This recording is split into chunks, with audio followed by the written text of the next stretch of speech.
എല്ലാവർക്കും നമസ്കാരം. ഇന്നത്തെ പുതിയൊരു വീഡിയോയിലേക്ക് ഏവർക്കും സ്വാഗതം. ഇന്നത്തെ വീഡിയോയിൽ നമ്മൾ പഠിക്കാൻ പോകുന്നത് സിംഗിൾ ഫേസിനെയും ത്രീ ഫേസിനെയും സംബന്ധിച്ചാണ്.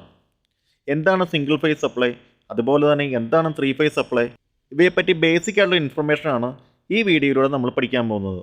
KSEBയുടെ ഇലക്ട്രിക് പോസ്റ്റിൽ നിന്നും സർവീസ് വയറിൻ്റെ സഹായത്തോടെ ഒരു ഫേസും ഒരു ന്യൂട്രലുമാണ് നമ്മുടെ വീടുകളിൽ എത്തുന്നത്. ഇവയാണ് നമ്മൾ സിംഗിൾ ഫേസ് സപ്ലൈ എന്ന് പറയുന്നത്. സിംഗിൾ ഫേസിൽ ഫേസും ന്യൂട്രലും തമ്മിലുള്ള വോൾട്ടേജ് 240 വോൾട്ടേജ് ആയിരിക്കും. നിങ്ങളിപ്പോൾ കാണുന്നത് ഒരു ത്രീ ഫേസ് ലൈനിൻ്റെ ചിത്രമാണ്.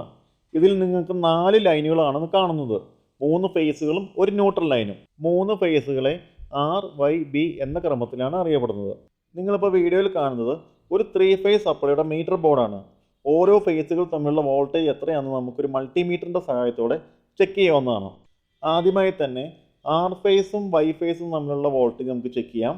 നമുക്കിപ്പോൾ കിട്ടുന്നത് 430 വോൾട്ടേജാണ്. അതേപോലെ തന്നെ Y ഫേസും B ഫേസും തമ്മിലുള്ള വോൾട്ടേജ് നോക്കാം, 423 വോൾട്ടേജ്.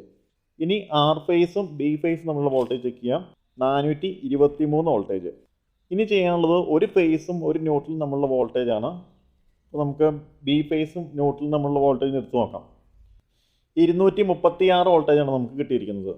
ഇങ്ങനെ ത്രീ ഫേസിൽ ഓരോ ഫേസും ന്യൂട്രലും തമ്മിലുള്ള വോൾട്ടേജ് ചെക്ക് ചെയ്യുമ്പോഴും നമുക്ക് 240 വോൾട്ടേജിനടുത്താണ് നമുക്ക് കിട്ടുന്നത്.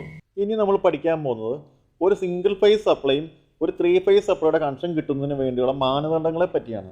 ഒരു വീട്ടിലെ കണക്റ്റഡ് ലോഡ് 5000 വാട്ട്സ് അല്ലെങ്കിൽ 5 കിലോ വാട്ട്സിൽ താഴെയാണെങ്കിൽ സിംഗിൾ ഫേസ് സപ്ലൈ ആണ് ലഭിക്കുന്നത്. ഒരു വീട്ടിലെ കണക്റ്റഡ് ലോഡ് 5 കിലോ വാട്ട്സിന് മുകളിലും കോൺട്രാക്ട് ഡിമാൻഡ് 100 kVAയ്ക്ക് താഴെയുമാണെങ്കിൽ ത്രീ ഫേസ് സപ്ലൈ ആണ് വേണ്ടത്.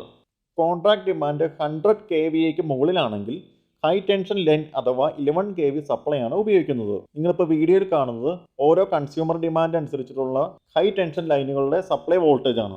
പവർ ഫാക്ടറിനെ ആശ്രയിച്ചാണ് ടോട്ടൽ കണക്റ്റഡ് ലോഡിനെ നിർണ്ണയിക്കുന്നത് എന്നതുകൊണ്ടാണ് ടോട്ടൽ ലോഡ് കിലോ വാട്ട്സിന് പകരം കിലോ വോൾട്ട് ആംപിയറിൽ പറയുന്നത്. പവർ ഫാക്ടർ എങ്ങനെയാണ് നമ്മുടെ ടോട്ടൽ കണക്റ്റഡ് ലോഡിനെ ബാധിക്കുന്നതെന്ന് ചെറിയൊരു ഉദാഹരണത്തിലൂടെ നമുക്ക് പഠിക്കാം. ഒരു ഫാക്ടറിയിലെ contract demand 500 kilo volt ampere ആണെന്ന് വിചാരിക്കുക. പവർ ഫാക്ടർ 1 ആണെങ്കിൽ 500 കിലോ വാട്ട്സ് ഉപയോഗിക്കാനായിട്ട് സാധിക്കും. അതുപോലെ തന്നെ പവർ ഫാക്ടർ 0.8 ആണല്ലോ, 400 കിലോ വാട്ട്സ് ഉപയോഗിക്കാനാണ് സാധിക്കുകയുള്ളൂ. പവർ ഫാക്ടർ 0.5 ആണെങ്കിൽ 250 കിലോ വാട്ട്സും പവർ ഫാക്ടർ 0.2 ആണെങ്കിൽ 100 കിലോ വാട്ട്സും ഉപയോഗിക്കാനുമാണ് സാധിക്കുകയുള്ളൂ. ഈ ചെറിയൊരു എക്സാമ്പിളിലൂടെ പവർ ഫാക്ടർ എങ്ങനെയാണ് നമ്മുടെ കണക്റ്റഡ് ലോഡിനെ സ്വാധീനിക്കുന്നതെന്ന് നിങ്ങൾക്ക് മനസ്സിലായി എന്ന് വിശ്വസിക്കുന്നു. നിങ്ങളിപ്പോൾ വീഡിയോയിൽ കാണുന്നത് സിംഗിൾ ഫേസ് സപ്ലൈയുടെയും ത്രീ ഫേസ് സപ്ലൈയുടെയും ഇലക്ട്രിസിറ്റി താരിഫിനെ കാണിക്കുന്ന ചാർട്ടാണ്. ഇതിൽ നിന്ന് നമുക്ക് ഒരു കാര്യം മനസ്സിലാക്കാൻ സാധിക്കും. ഉപയോഗിക്കുന്ന സപ്ലൈ സിംഗിൾ ഫേസ് ആയാലും ത്രീ ഫേസ് സപ്ലൈ ആയാലും ഉപയോഗിക്കുന്ന ഇലക്ട്രിസിറ്റി ചാർജസിന് ഒരേ ചാർജാണ് ഉള്ളത്.